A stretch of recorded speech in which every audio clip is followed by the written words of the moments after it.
Yarış Astara rayonunun Ərçivan qəsəbəsində boks mərkəzində Uşaq Gənclər Şahmat İdman Məktəbi və Elm və Təhsil İşçiləri Həmkarlar İttifaqı Astara rayon komitəsinin dəstəyi ilə baş tutub. İlk öncə Azərbaycan Respublikasının dövlət himni səsləndirilib, daha sonra tədbir açıq elan edilərək Vətən müharibəsi şəhidlərinin xatirəsi bir dəqiqəlik sükutla yad olunub. Boks yarışında 6 rayonun Astara, Cəllabad, Biləsuvar, Masallı, İmişli və Lənkəran rayonlarını təmsil edən idmançılar güclərini sınayıblar. 2 gün davam edən yarışda 34-65 kiloqram çəki dərəcəsində ümumilikdə 6 rayonu təmsil edən 150 idmançı iştirak edib.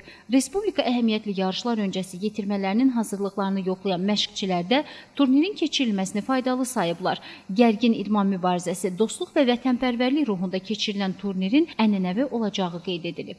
Bugünkü tədbirimiz 8 noyabr Zəfər gününün qələbəmizin həsrlənmişik 5-ci il dönümünə rayonlar arası turnir keçirdik uşaqlar məktəblər arasında. Yarışda məqsədimiz odur ki, yeniyetmə idmançıların arasında boks idman növünü inkişaf elətdirək, respublikaya, rayonumuza güclü idmançı hazırlayıb yığma komandanın tərkibinə verək, gənclərin arasında boks idman növünü sevdirək. 8 noyabr Zəfər günündən əlaqədar tədbirimiz Astara rayonunda açıq turnir keçirilmişdir.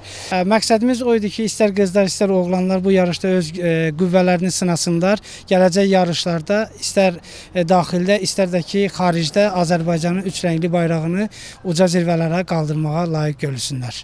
Yarışların keçirilməsi idmançıların vətənpərvərlik ruhunda tərbiyə almasına müsbət təsir göstərir. İlqar Mustafayev, Həcər Əsənova, Sona Buynuna. Bugünə olan informasiya proqramı üçün.